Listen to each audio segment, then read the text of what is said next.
दोस्तों, ये कहानी बहुत ही जबरदस्त है। कहानी में फुल सस्पेंस है और इस कहानी के और भी कई सारी भाग है, इसलिए कहानी को पूरा जरूर सुनिएगा। कुंवर आदित्य प्रताप सिंह राणा की घूरती हुई बड़ी बड़ी लाल आंखें अपने कारिंदों पर हमला कर रही थीं। उन्हें देखते ही उनके कर्मचारी भय से थरथर कांप रहे थे। कोई प्रतिक्रिया देगा या नहीं?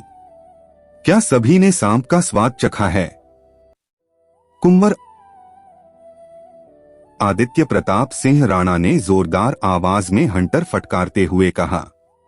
कोई प्रतिक्रिया नहीं दी। सिंह साहब, कुछ कहिए। कुंवर आदित्य प्रताप सिंह राणा ने मनोहर सिंह, उनके मैनेजर, से कहा। छोटे कुंवर साहब, वे लोग हमारी सीमा में गलती से घुस आए थे। ऐसा कोई बुरा इरादा नहीं था। वे लोग अजनबी थे, उनका कोई घर नहीं था, इसलिए वे वहीं रुक गए। हमने उनसे सटीक पूछताछ की है। वे लोग अब कहां हैं? हमने उन्हें सीमा पार छोड़ दिया था, मनोहर सिंह ने कहा। लेकिन वे लोग हमारी सीमा के अंदर आए कैसे? क्या हमारे सुरक्षाकर्मी वहां पर मौजूद नहीं थे, या फिर सब सो गए थे? कुंवर आदित्य प्रताप सिंह राणा जोर से हंटर फटकारते हुए चिल्लाए। मनोहर सिंह जी, उन सब सुरक्षा कर्मियों को एकत्र कीजिए। हम खुद उनसे मिलेंगे और तय करेंगे कि हमें उन्हें रखना है या नहीं। फिलहाल उनकी जगह पर दूसरे सुरक्षा कर्मी तैनात कर दीजिए और उन्हें अलर्ट रहने को कहिए। कुंवर आदित्य प्रताप सिंह राणा बोले और बाहर निकलकर अपने बेडरूम में चले गए। गुस्से के मारे कुंवर आदित्य प्रताप सिंह राणा लाल हुए जा रहे थे। लंबा कद, चौड़ा सीना, गौरवर्ण, हैंडसम और डैशिंग कुंवर आदित्य प्रताप सिंह राणा अपने परिवार में सबसे छोटे पुत्र हैं। अभी अभी विदेश से अपनी पढ़ाई पूरी करके लौटे हैं। आज सुबह सुबह अपने घोड़े मस्तान पर बैठकर वे अपने रियासत स्वर्णधी की सीमा पर घूम रहे थे, लाव लश्कर के साथ। जी रियासत ही कहेंगे, वैसे तो हिंदुस्तान के आजाद होने के बाद हिंदुस्तान में जितने भी छोटे मोटे रियासत थे उनको आजाद भारत में मिला लिया गया था और उनकी राजशाही खत्म कर दी गई थी। तब से ये लोग मात्र एक जमींदार रह गए हैं, लेकिन रहन सहन, पहरावा, खान पान, आदत, ठसक सब कुछ अभी तक पहले की तरह ही राजसी है और अभी भी खुद को राजा साहब कहलाना पसंद करते हैं। पहले सरकार की तरफ से प्रिवी पर्स, गुजारे भत्ते की तयशुदा रकम मिला करती थी, लेकिन कुछ सालों बाद इसे बंद कर दिया गया। लिहाजा अब इन राजसी परिवारों ने बिजनेस शुरू कर दिया है, जैसे कि अपने महलों को 5 स्टार होटलों में तब्दील कर दिया है। किसी ने फैक्ट्री कारखाने बनाए हैं तो किसी ने बिल्डिंग कंस्ट्रक्शन, प्रॉपर्टी डीलिंग में हाथ आजमाया है। किसी के बड़े बड़े पब्लिक स्कूल खुले हुए हैं। हाँ, तो कुंवर साहब अपने घोड़े मस्तान पर बैठे घूम रहे थे अब उसके आगे। तभी एक जगह पर उन्होंने देखा कुछ लोग अपने परिवार के साथ वहां पर रुके हुए हैं और तंबू वगैरह गाड़कर कोई सो रहा है, कोई पत्थर के चूल्हे बनाकर खाना बना रहा है और बच्चे लोग खेल रहे हैं, शोर मचा रहे हैं। गंदगी फैली हुई है। उन्होंने मनोहर सिंह जी को उनसे पूछताछ करने के लिए कहा और खुद वहां से निकल गए। मनोहर सिंह जी ने बताया कि पिछले 4 दिनों से रुके हुए हैं। कमाल है, सुरक्षा कर्मियों को इस बात की खबर नहीं लगी थी। ऐसा कैसे हो सकता है कि सुरक्षा कर्मियों को इस बात की खबर ना लगे? सुबह शाम दोपहर उनकी जीप घूमती रहती है अपने हथियारों के साथ। ठाकुर आदित्य प्रताप सिंह मैनेजर साहब को आवश्यक निर्देश देकर वहीं से वापस लौट आए और अपने कारिंदों की क्लास लेने लगे थे। कुंवर आदित्य प्रताप सिंह ने अपने हंटर को दीवार पर लटकाया, रिवॉल्वर और मोबाइल को साइड टेबल के ड्रॉर में रखा और खुद बाथरूम में चले गए। आइए छोटे कुंवर, आज तो आपने ब्रेकफास्ट स्किप कर दिया, सीधा लंच करेंगे अब आप। रानी तेजस्वी राज राणा ने कुंवर आदित्य प्रताप सिंह को डाइनिंग हॉल में आते देखकर कहा। जी मातेश्री, वे मुस्कुरा के बोले और उनके पांव छूकर आगे बढ़ गए। भव्य डाइनिंग हॉल के बीचों बीच एक बहुत बड़ा लंबा सा शानदार कांच का डाइनिंग टेबल लगा हुआ था, जिसके दोनों तरफ वैसी ही शानदार कलाकारी की गई करीब 24 कुर्सियां थी और फ्रंट और बैक में दो दो कुर्सियां। छत के ऊपर क्रिस्टल के महंगे झूमर लटक रहे थे। डाइनिंग टेबल में कुंवर आदित्य प्रताप के दो बड़े भाई, उनके दादा दादी, माता पिता, उनके दो चाचा चाची और 4 चचेरे भाई बैठे हुए लंच कर रहे थे। टेबल पर कई तरह का स्वादिष्ट खाना चांदी के डोंगों में रखा हुआ था। सारी क्राकरी ही चांदी और सोने की रखी हुई थी। भाइयों की पत्नियां नौकरों के साथ खाना सर्व करने में लगी हुई थी। कुंवर आदित्य ने भी एक कुर्सी सरकाई और उस पर बैठ गए। नौकर ने उनके सामने एक प्लेट लगा दिया और डोंगे आगे कर दिए ताकि कुंवर आदित्य को जो भी पसंद हो वे ले सके। क्या बात है छोटे कुंवर, आज आप क्यों गुस्से में थे? उनके दादा महाराज हनु प्रताप सिंह राणा ने पूछा। दादा श्री महाराज, हमारी रियासत के बॉर्डर के अंदर कुछ अजनबी परिवार घुस गए थे और सिक्योरिटी गार्ड्स को पता ही नहीं चला। वो तो आज हम ऐसे ही घूमने निकल गए तो हमने उन्हें देख लिया। हमने मैनेजर साहब से कहकर उन्हें वहां से बाहर निकलवा दिया। हम बाकी स्टाफ से पूछ रहे थे कि उन्हें क्यों नहीं पता चला कि यहाँ पर कोई घुस गया है। कौन है? कहीं दुश्मनों के जासूस तो नहीं है? बस यही बात थी। कुंवर आदित्य प्रताप सिंह ने कहा। ओह, यह बात है। सच में कहीं दुश्मनों के जासूस तो नहीं। वैसे भी दुश्मनों की तादाद कम नहीं है। कुछ लोग बॉर्डर पर बैठे हो और कुछ लोग रियासत के अंदर घुस गए हो। दादाजी ने चिंतित होकर कहा। आप फिक्र ना करें, हम सब चेक कर लेंगे। कुंवर आदित्य प्रताप सिंह ने कहा। छोटे कुंवर, आपके लिए एक रिश्ता आया है। रानी मां तेजस्वी राज ने कहा। क्या बात कर रही है मातेश्री? अभी हम शादी के मूड में नहीं हैं। अभी हम कुछ सोच रहे हैं। हम अपने रियासत के लोगों के लिए कुछ करना चाहते हैं। हम फैक्ट्री लगाना चाहते हैं ताकि लोग बेरोजगार ना रहे। कुंवर आदित्य प्रताप ने अपना खाना रोककर कहा। अरे, यह काम तो होते रहेंगे, इसमें बहुत समय लगेगा आपको। पहले आप लड़की देख लीजिए। पास के रियासत प्रतापगढ़ के राजा प्रद्युमन सिंह की पोती है, जो आप ही की तरह यूएस से पढ़कर आई है। बहुत ही खूबसूरत है। चाची साहेब बोली। नहीं चाची साहेब, हम अभी शादी के मूड में नहीं हैं। आप लोग हमारे लिए लड़की देखना बंद कर दें। जब हमें लगेगा कि हम शादी करने वाले हैं, हम आपको बता देंगे, तब आप लड़कियां ढूंढ लीजिएगा। कुंवर आदित्य प्रताप ने कहा और लंच करने लगे। हमारी शादी करवा दीजिए ना राजा प्रद्युमन सिंह जी की पोती से। कुंवर आदित्य प्रताप के दूसरे नंबर के बड़े भाई सूर्य प्रताप सिंह हंसते हुए बोले। यह आपकी दूसरी शादी होगी, समझे आप? चाची साहिबा भी हंसते हुए बोली। फिर भी हम और शादी कर सकते हैं, बस मन आना चाहिए किसी पर, वे बोले। तभी डाइनिंग टेबल पर जोर से किसी बर्तन के टकराने की आवाज आई। सबने उस ओर देखा। कुंवर सूर्य प्रताप की पत्नी सुकन्या ने ही जोर से डोंगे में गिलास को पटक दिया था। सबने सुकन्या की तरफ देखा, जो घूर घूर कर अपने पति कुंवर सूर्य प्रताप को देख रही थी। कुंवर सूर्य प्रताप ने अपनी पत्नी की तरफ देखा और हंसने लगे। बाकी सब चुपचाप सिर नीचे किए खाना खाने लगे। मैनेजर मनोहर सिंह ने उन घुसपैठिए परिवार के लोगों को अपनी सीमा से बाहर छोड़ दिया था और उन्हें वार्निंग दे दी थी कि वे दोबारा यहां घुसने की कोशिश ना करें।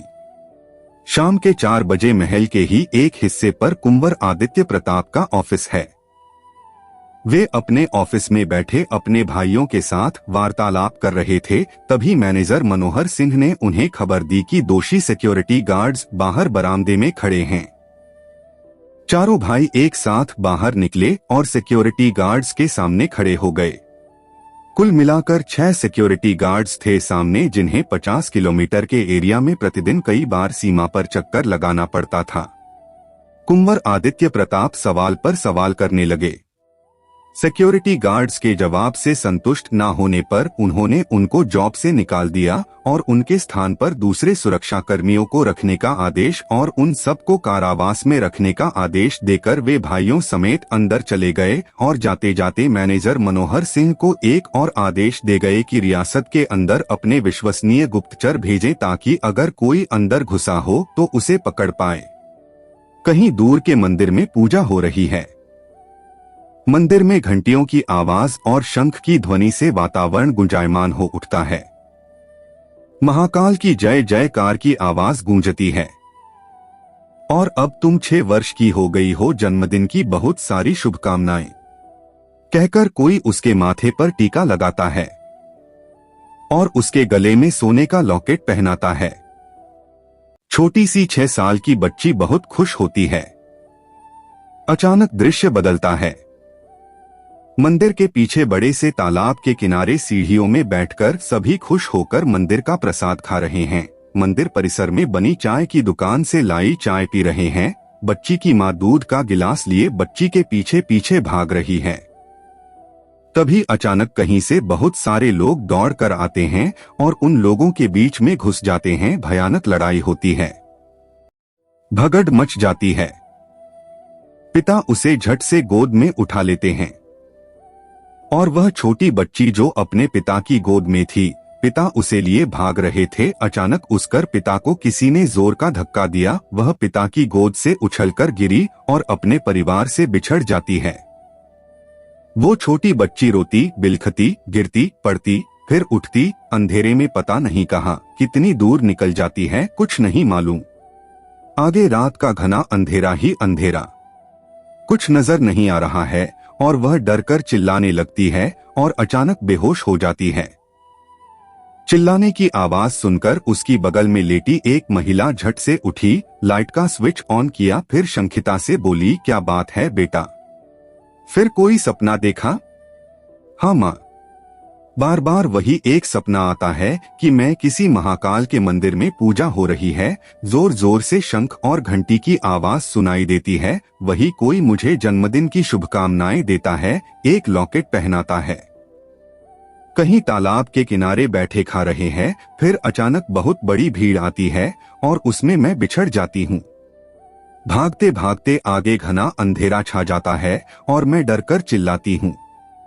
शंखिता बोली, हाँ बेटा, जब तुम हमें मिली थी तो 6 साल की थी और तुम्हारे माथे पर सोने का टीका और गले में सोने की चेन, जिसमें एक पेंडेंट जिसके एक तरफ 3 रुद्राक्ष और दूसरी तरफ भी 3 रुद्राक्ष, कुल मिलाकर 6 रुद्राक्ष थे। और छोटे छोटे हाथों में मोटे मोटे मगर छोटे से सोने के हीरे जड़े कंगन भी थे।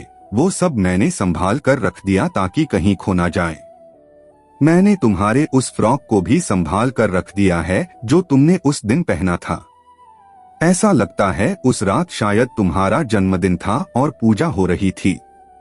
तुम हमें मंदिर से काफी दूर नदी के किनारे रेत पर सोई हुई मिली थी।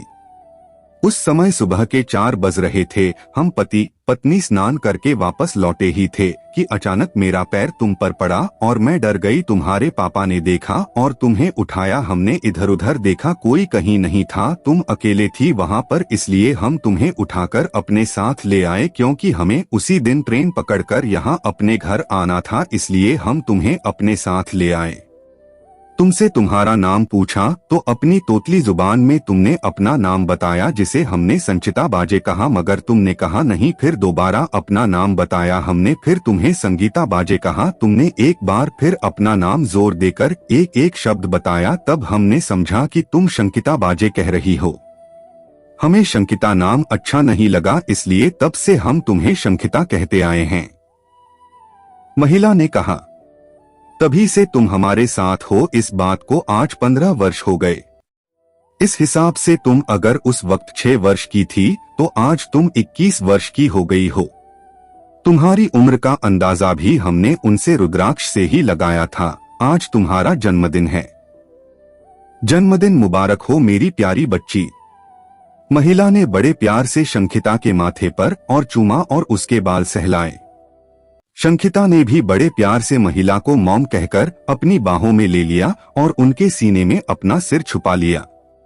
अनाथ बच्ची शंखिता को लेकर राव परिवार अपने शहर इंदौर आ गया था। उनके अपने 2 बेटे थे, लेकिन उनके पास बेटी नहीं थी। उन्होंने शंखिता को ही अपनी बेटी मान लिया था और उसकी अपने बेटों के साथ अच्छी परवरिश की पब्लिक स्कूल में पढ़ाया लिखाया और अब कॉलेज में एडमिशन दिलवा दिया है। यह उसका कॉलेज में ग्रेजुएशन का आखिरी साल है। इसके बाद उसने सोचा है कि B.Ed या फिर MBA करेगी या फिर पब्लिक रिलेशन ऑफिसर PRO का कोर्स करेगी और फिर कोई जॉब ढूंढेंगी। हालांकि उसे जॉब करने की जरूरत नहीं है, घर परिवार से भी अच्छे स्टेटस में है, मगर आजकल की लड़कियां बिना जॉब किए कहाँ रहती हैं। महिला जिसे शंखिता मॉम कह रही है, उसने शंखिता को बड़े प्यार से अपने सीने से लगा लिया और बेड पर लेट गई उसे सुलाने लगी। अगले दिन सुबह, मॉम मैं कॉलेज जा रही हूँ। शंखिता अपने बैग और बाइक की चाबी लिए बरामदे में आ गई और बोली, ठीक है बेटा, शाम को जल्दी घर आ जाना। घर पर मैं एक छोटी सी पार्टी अरेंज कर रही हूँ, तुम्हारे पापा से बात हो गई है। तुम चाहो तो अपनी सहेलियों को भी बुलवा लेना। जरा रुको, मैं तुम्हें टीका तो लगा दूं। महिला श्रीमती राव ने कहा। शंखिता हंसते हुए वहीं पास में रखी चेयर पर बैठ गई। कुछ ही देर में श्रीमती राव हाथ में पूजा की थाली लेकर आई और टीका लगा दिया। शंखिता ने उनके पांव छुए और वहां से निकल गई। छोटे कुंवर, आप ऐसा क्यों नहीं करते कि अगर कोई फैक्ट्री बिक रही है तो उसे खरीद लें। शुरुआत करने से तो अच्छा रहेगा, क्योंकि फैक्ट्री शुरू करने से प्रोडक्शन तक कम से कम 3-4 साल तो लग ही जाएंगे। उसके बाद भी फैक्ट्री शैशव अवस्था में होगी और प्रॉफिट कम आएगा। बेहतर है रनिंग फैक्ट्री खरीदने के बाद ही आप काम शुरू कर दें तो फायदा होगा। मंझले कुंवर सूर्य प्रताप सिंह बोले, अगर मेरी माने तो आपको कोई फैक्ट्री खरीदने या डालने की कोई जरूरत नहीं है। अपनी रियासत का काम संभाले, उसमें ध्यान दे तो ज्यादा बेहतर होगा। सबसे बड़े कुंवर भानु प्रताप सिंह बोले, आप सभी लोग तो है ना इसमें। दोनों चाचा साहेब जी के बेटे रवि प्रताप और अंशुल प्रताप भी तो आपके साथ रियासत का कामकाज संभाल रहे हैं। कुंवर आदित्य प्रताप ने कहा, फैक्ट्री खोलने से अच्छा है आप कोई पब्लिक स्कूल खोल दीजिए। इससे बच्चों को अच्छी शिक्षा मिलेगी, अध्यापक अध्यापिकाओं को भी कार्य मिलेगा और अच्छी इनकम भी होगी। कुंवर भानु प्रताप फिर दोबारा बोले, आप तो वैसे भी फॉरेन से MBA करके आए हैं और वो फाइनेंस में गोल्ड मेडल भी लिया है, तो बेहतर है आप ऑफिस एडमिनिस्ट्रेशन और फाइनेंस का काम संभाल ले। कोई जरूरत नहीं है आपको फालतू काम करने की। अपने 5 स्टार होटल्स है, एक्सपोर्ट इंपोर्ट का बिजनेस है, फाइनेंस का बिजनेस है, इन्हें संभालिए। अचानक वहां पर कुंवर विक्रमादित्य प्रताप सिंह राणा, उनके पिता वहां पर आ गए और बोले। कुंवर आदित्य प्रताप ने कोई जवाब नहीं दिया, चुपचाप सर झुकाए बैठे रह गए। मन ही मन सोच रहे थे, बेकार ही वापस आया, कुछ करने तो देते ही नहीं, फिर इतना क्यों पढ़ाया हमें। कुछ देर चुपचाप बैठे रहने के बाद वह गुस्से में उठे और वहां से बाहर निकल गए। क्या सोच रही हो स्वीटहार्ट? नारायणी को सोच में पड़ा देखकर कुंवर समर बोले, आप जानते हैं ना आज कौन सा दिन है?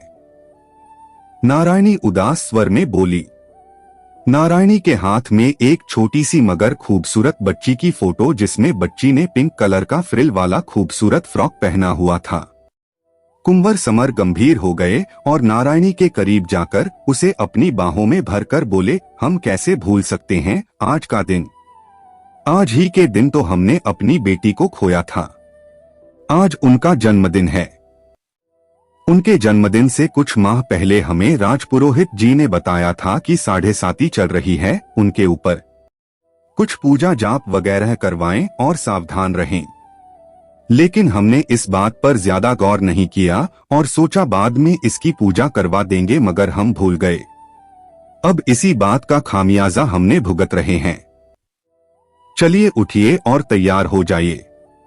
हम हमेशा की तरह चिल्ड्रंस होम जाते हैं और अपनी प्रिंसेस के नाम से कुछ डोनेशन देकर आते हैं और बच्चों को कुछ अच्छा सा लंच बनाकर कुंवर समर ने कहा, जी हमने पहले ही शेफ को ऑर्डर दे दिया है। हमारा ख्याल है अब तक खाना बन चुका होगा।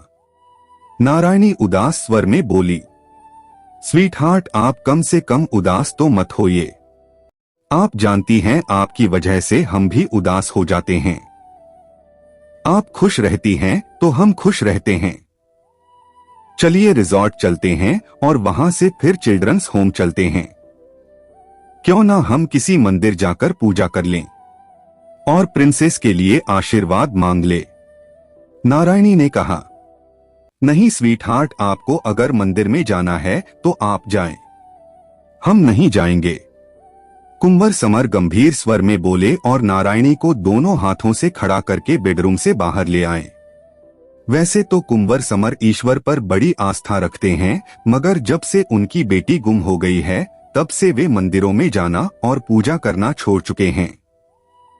उनके दो जुड़वा बेटे कुंवर नमन समर वीर प्रताप सिंह और कुंवर नयन समर वीर प्रताप सिंह दोनों बड़े हो चुके हैं और दोनों की शादी भी हो गई है। मुंबई में नारायणी और छोटे बेटे कुंवर नयन वीर प्रताप अपना रिजॉर्ट संभालते हैं। कुंवर नयन वीर प्रताप की पत्नी समीक्षा पहले एयरफोर्स में फ्लाइंग लेफ्टिनेंट थी और दो जुड़वा बच्चे पैदा करने के बाद उन्होंने 10 साल पूरे कर स्क्वाड्रन लीडर की पोस्ट पर रहते हुए रिजाइन दे दिया। अब घर पर ही बच्चों की देखभाल कर रही है। कुंवर नयन वीर प्रताप सिंह को कुकिंग का बहुत शौक है।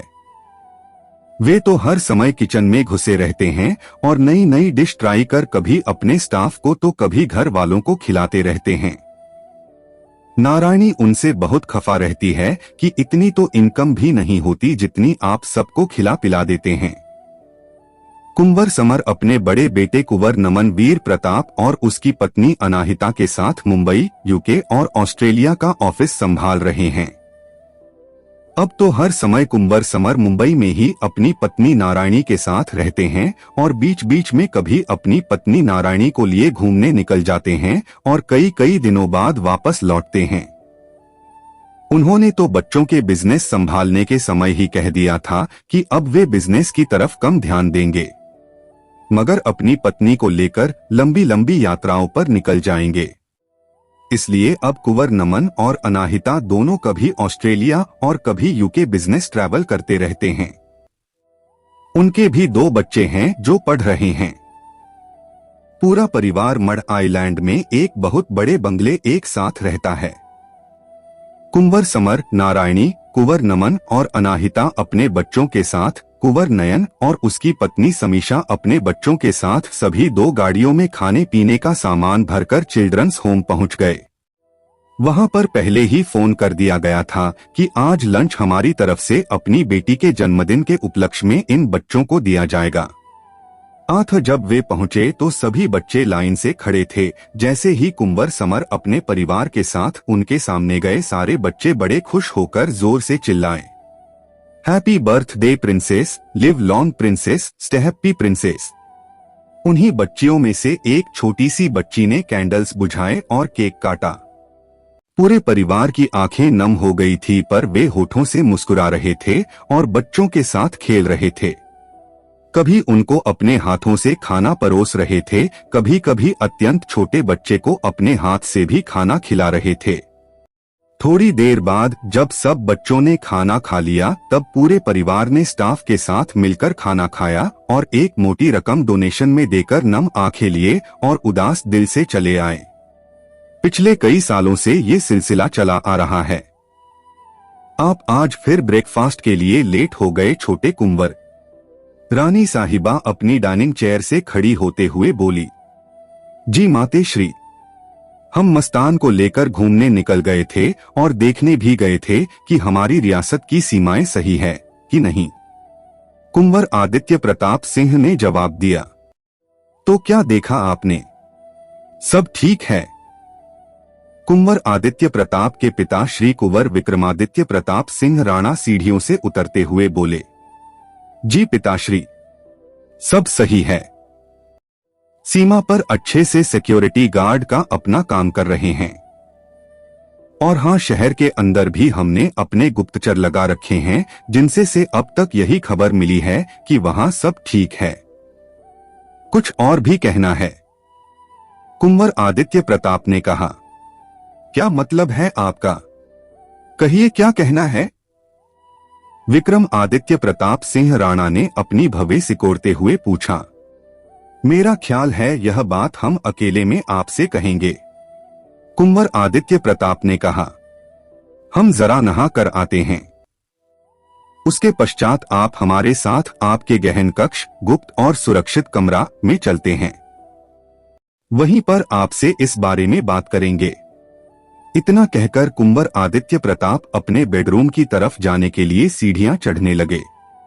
कुंवर विक्रम आदित्य प्रताप सिंह राणा के चेहरे पर परेशानी के भाव झलकने लगे।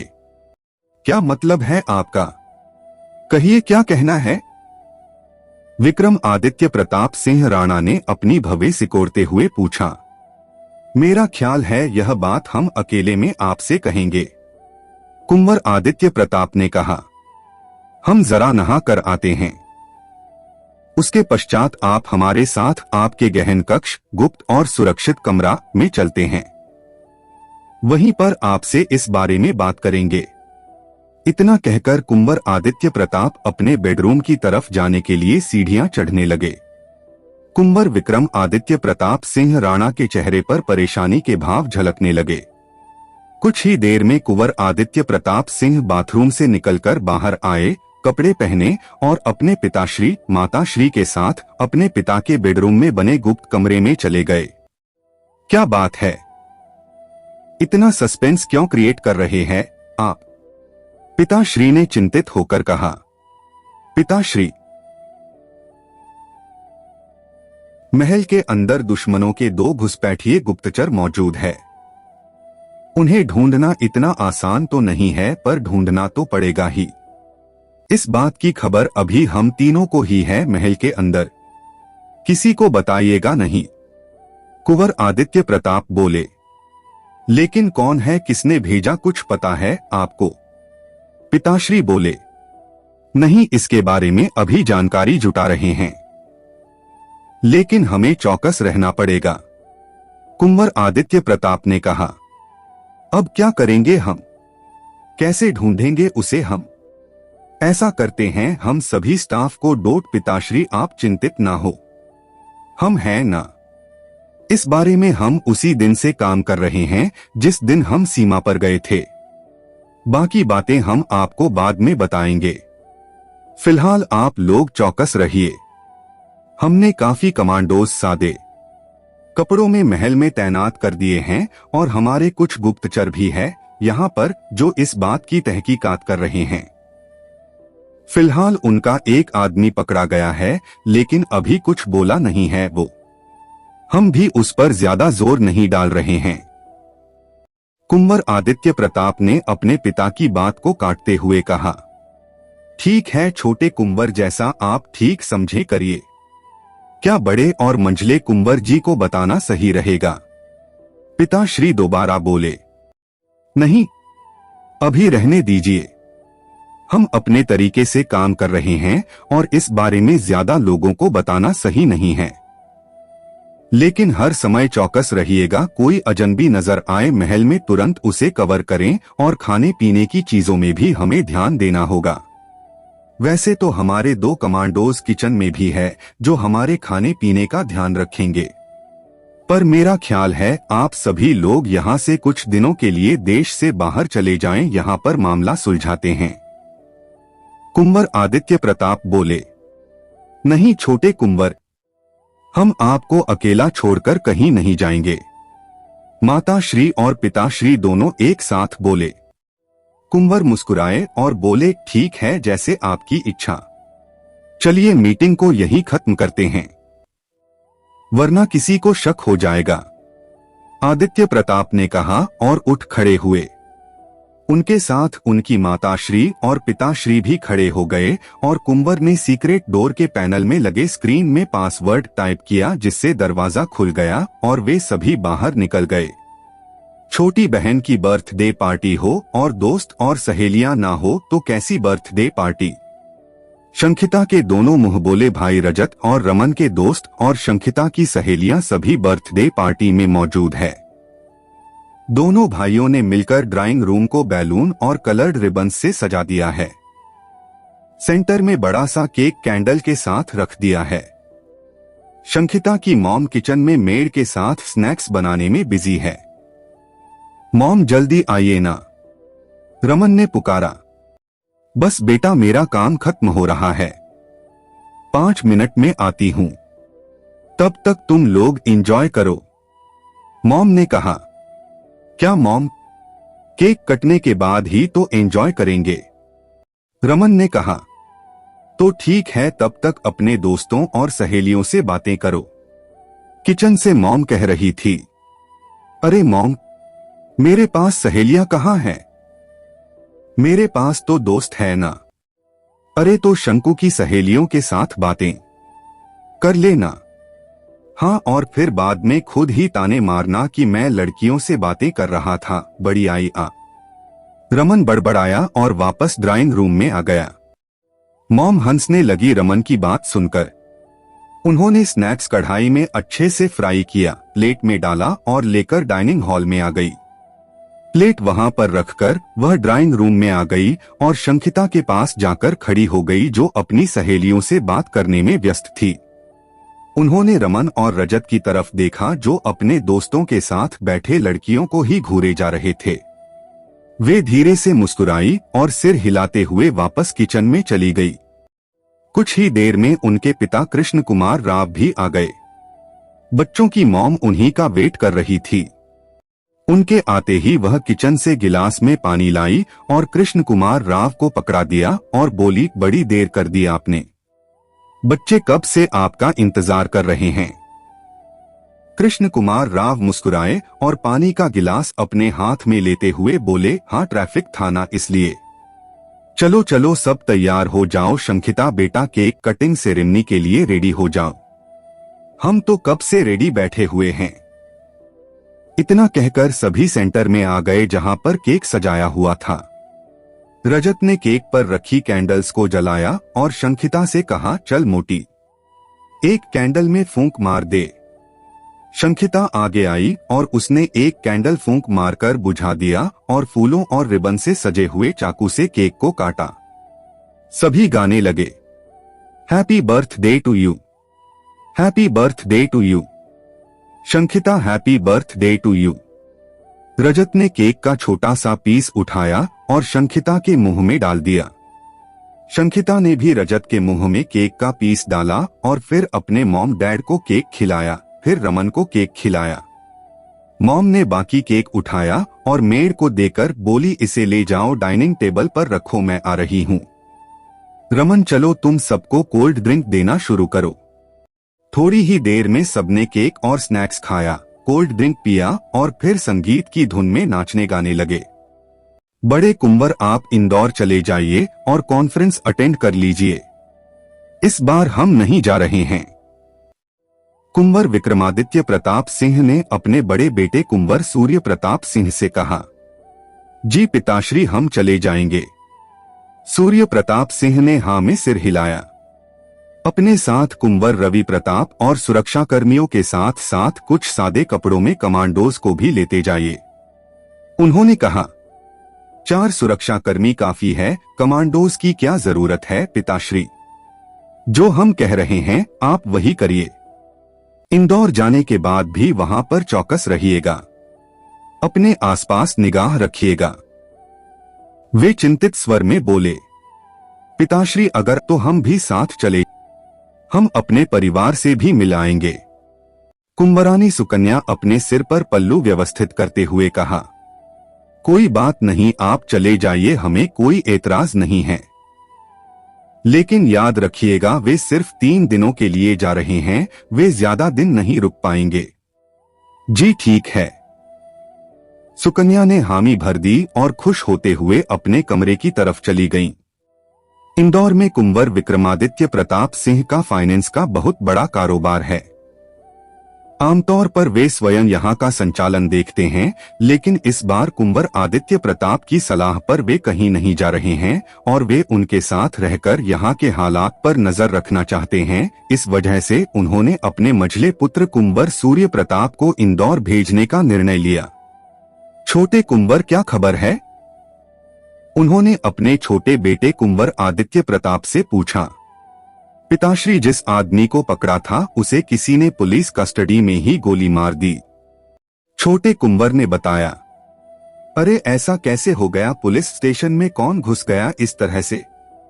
वह हैरान परेशान से हो गए। पुलिस स्टेशन में कोई उससे मिलने आया था और उसके पास गया, वहीं उसे गोली मार दी। जब वहां से बाहर आ रहा था तब उसे कवर करने वाले पुलिस स्टेशन के अंदर ही मौजूद थे। पता नहीं कब कहां से घुस गए। अब सीसीटीवी की फुटेज खंगाल रहे हैं। इसका मतलब है दुश्मन बहुत चालाक है। पिताश्री चिंतित होकर बोले। सो तो है, पर आप फिक्र ना करें पिताश्री, हम सब संभाल लेंगे। कुंवर आदित्य प्रताप ने अपने पिता को सांत्वना दी। आपने मंझले कुंवर भाई साहब को इंदौर जाने के लिए कह तो दिया, मगर उनकी सुरक्षा के लिए क्या कर रहे हैं आप? कुंवर आदित्य प्रताप ने पूछा। कहा तो है हमने उन्हें अपने साथ कमांडोज ले जाने को। फिर ठीक है, कोई प्रॉब्लम नहीं है। अच्छा पिताश्री, अब हम चलते हैं, हमें भी ऑफिस जाना है, छोटे कुंवर ने कहा। ठीक है, आप जाइए और अपना भी ख्याल रखिएगा। हम फिलहाल आपके दादा महाराज को लेकर राजस्थान जा रहे हैं। वहां पर उनके दोस्त के यहां शादी है। कुंवर विक्रमादित्य प्रताप सिंह ने कहा। अरे पिताश्री, फिलहाल कहीं मत जाइए, हमारा दिल घबराता है आप लोगों को दूर भेजते हुए, कुंवर आदित्य प्रताप सिंह ने कहा। छोटे कुंवर, डरकर हम घर पर तो नहीं बैठ सकते ना, बाहर तो निकलना ही होगा। आप घबराइए मत, हम अपने पूरे लाव लश्कर के साथ जाएंगे और अपनी सुरक्षा का भी बहुत ख्याल रखेंगे। दोगुनी मात्रा में कमांडोज और सुरक्षाकर्मी ले जाएंगे। आप हमारे लिए सुरक्षाकर्मी और कमांडोज का इंतजाम करिए। जी पिताश्री, छोटे कुंवर ने कहा और वे उनके पांव छूकर कमरे से बाहर निकल गए। बड़े कुंवर सूर्य प्रताप सिंह ने इंदौर पहुंचकर अपनी पत्नी को उनकी मायके में छोड़ दिया। कुछ घंटे आराम करने के बाद अपने होटल की तरफ निकल पड़े जहां पर उन्हें रुकना है और कॉन्फ्रेंस भी वहीं है। अचानक उन्हें कुछ ध्यान आया और उन्होंने कृष्ण कुमार राव को फोन किया कि वे जिस होटल में ठहरेंगे वहां आकर मिले। इतना कहकर उन्होंने अपने होटल का नाम बता दिया और निश्चित होकर कार की बैक सीट पर बैठे हेड रेस्ट पर अपना सर रखकर आंखें बंद करके आराम करने लगे। अगली दोपहर कृष्ण कुमार राव कॉन्फ्रेंस से संबंधित समस्त फाइल और लैपटॉप लेकर होटल की लॉबी में उनका इंतजार कर रहे हैं। वह समय से पहले यहां पहुंच गए। कुछ ही देर में कुंवर सूर्य प्रताप अपनी गाड़ी से उतरे और सुरक्षा कर्मियों के बीच होते हुए होटल की लॉबी में प्रवेश किया।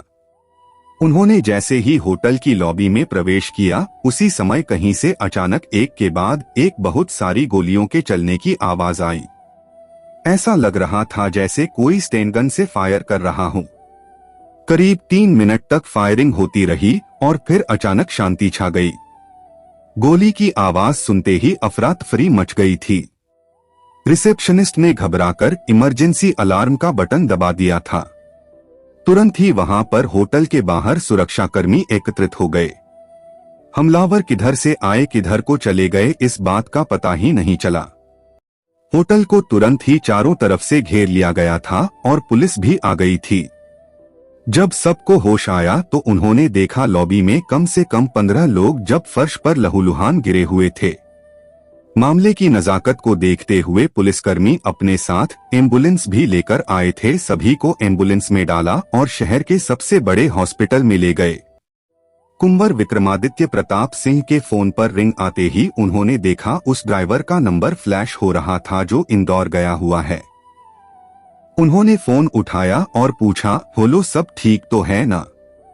आप तुरंत यहाँ आ जाइए, यहाँ कुछ भी ठीक नहीं है। ड्राइवर की घबराई हुई आवाज सुनाई दी। क्या हुआ है? यहां फायरिंग हो गई है, काफी लोग घायल है और पता नहीं चल रहा है कौन कौन है। आप तुरंत आ जाइए। मैं तो पोर्च में गाड़ी से सामान निकालने लगा था, इसलिए बच गया। बाकी अंदर क्या हुआ मुझे नहीं मालूम, किसी की कोई खबर नहीं मिल रही है, ड्राइवर ने घबराई हुई आवाज में कहा। कुंवर विक्रमादित्य प्रताप सिंह ने तुरंत इमरजेंसी कॉल का बटन दबा दिया। कुछ ही मिनटों में उनके पास उनके परिवार के सभी पुरुष सदस्य कुंवर भानु प्रताप, कुंवर आदित्य प्रताप, कुंवर रवि प्रताप, कुंवर अंशुल प्रताप के साथ साथ कुंवर अभय प्रताप और कुंवर अजय प्रताप, जो कि कुंवर विक्रमादित्य प्रताप के छोटे भाई हैं, सभी वहां पर आ गए। क्या हुआ भाई साहब? इमरजेंसी कॉल का बटन दबाने का मतलब? घनी इमरजेंसी आ गई है क्या? तुरंत इंदौर चलने का प्रोग्राम बनाइए, अभी इसी वक्त हम निकल रहे हैं। कुंवर विक्रमादित्य प्रताप सिंह की आवाज घबराई हुई थी, वे कांप रहे थे। क्या हुआ पिताश्री? कुंवर आदित्य प्रताप सिंह उनके नजदीक आए, पास में रखे पानी का गिलास उठाकर अपने पिताश्री के मुंह से लगा दिया। लीजिए, पहले पानी पी लीजिए और शांत हो जाइए, लंबी लंबी सांसें लीजिए। कुंवर आदित्य प्रताप सिंह ने पिता को पानी पिलाते रहे और उन्हें इंस्ट्रक्शंस देते रहे। पानी के कुछ घूंट पीने के बाद विक्रमादित्य की हालत सुधरी। तब उन्होंने इंदौर की घटना के बारे में बतला दिया। सभी घबरा गए और आनन फानन में इधर उधर फोन करने लगे। इधर कुंवर भानु प्रताप ने तुरंत अपने पायलट को ऑर्डर दिया और चॉपर तैयार करके ऑफिस बिल्डिंग की छत पर लैंड करने के लिए कह दिया।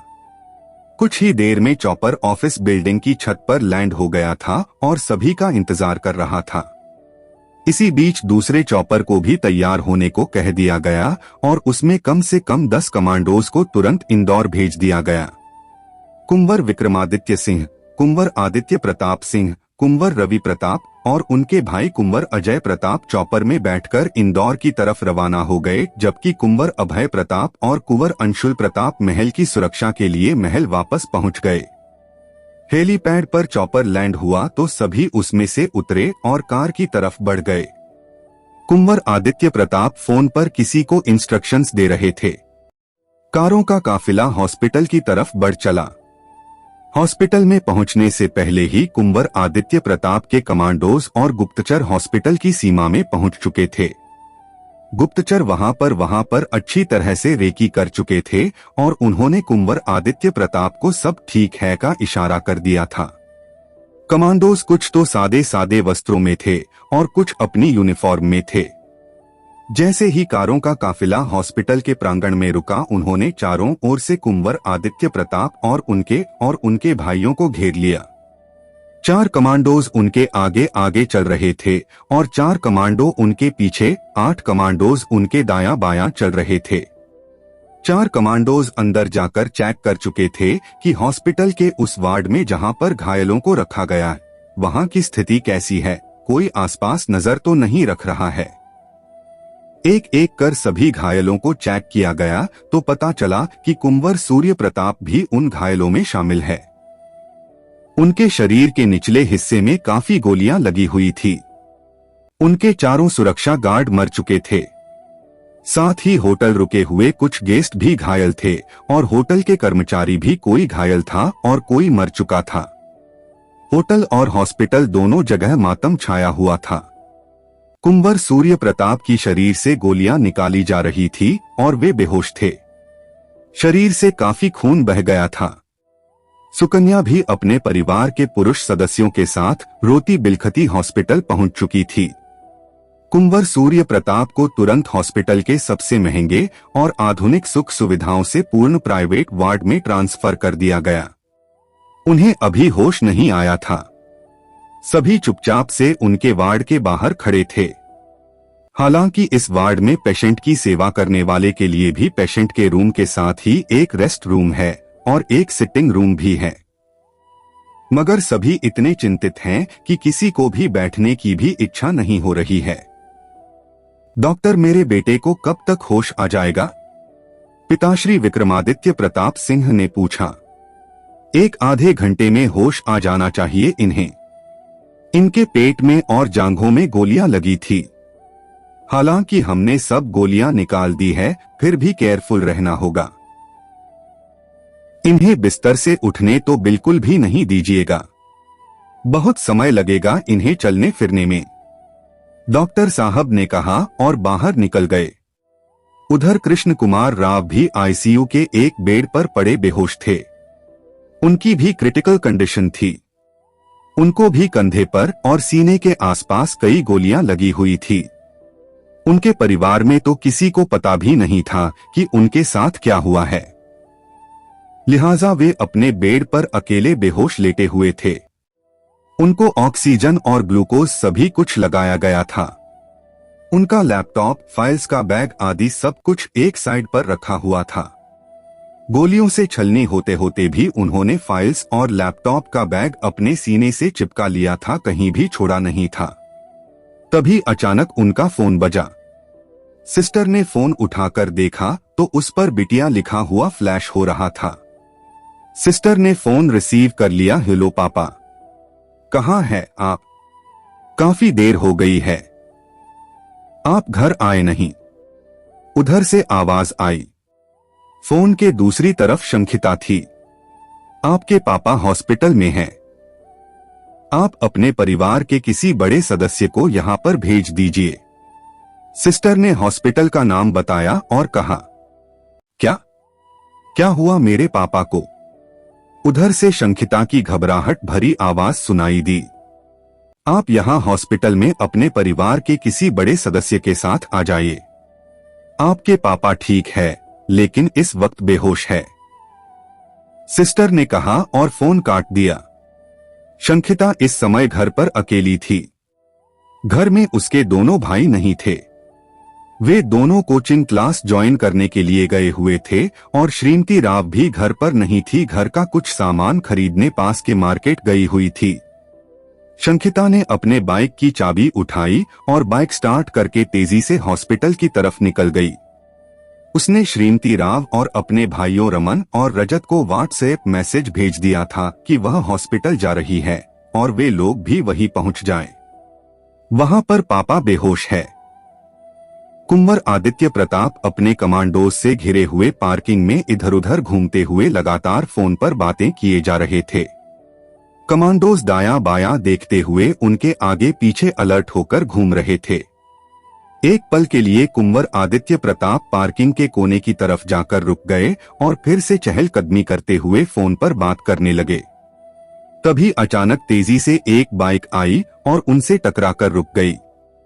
उनके हाथ से फोन छूटकर पार्किंग की जमीन पर गिर गया था और वे खुद दूसरी बाइक के ऊपर गिर गए थे। उन्होंने गुस्से से बाइक की तरफ देखा जिस पर कोई लड़की बैठी हुई थी। वह कोई और नहीं शंखिता थी, जो हड़बड़ाहट तेजी से बाइक चलाते हुए वहां पहुंची थी। उसने जल्दी से ब्रेक लगाया और बाइक खड़ी करके उन्हें उठाने के लिए आई, मगर तब तक कमांडोज भागते हुए आए और उन्होंने शंखिता को मजबूती से पकड़ लिया। 2 कमांडोज कुंवर आदित्य प्रताप की तरफ दौड़े और हाथ बढ़ाकर उठा लिया। आदित्य प्रताप गुस्से में उसकी तरफ आए और एक झन्नाटेदार थप्पड़ उसके गाल पर मार दिया। शंखिता हैरानी से उन्हें देखती रह गई। कहानी का अगला भाग देखने के लिए चैनल को सब्सक्राइब कर ले।